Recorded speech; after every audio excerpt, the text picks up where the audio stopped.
Hi. காரில் இருக்கனால drive பண்ணுறேன்னு நினைக்காதீங்க. டிரைவில் வண்டி பார்க் பண்ணி வச்சுருக்கிறேன், உட்காந்து பேசுகிறேன். சேஃபாக ட்ரைவ் பண்ணுங்கள். பைபிளில் 2 கொரிந்தியர் 2வது அதிகாரம் 14வது வசனத்தில் இப்படி பவுல் சொல்கிறாரு, கிறிஸ்துவுக்குள் எங்களை எப்போதும் வெற்றி சிறக்க பண்ணி. இது ஒரு பெரிய வார்த்தை. கிறிஸ்துவுக்குள் நமக்கு எப்பவுமே வெற்றியுள்ள வாழ்க்கை தான்.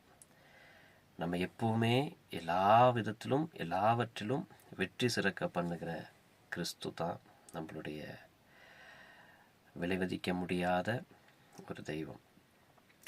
அவரை நம்புங்க, பிடிச்சுக்குங்க, வெற்றியுள்ள வாழ்க்கை வாழுங்க. தோல்வி என்பதே உங்களுக்கு இருக்காது, நமக்கு இருக்காது.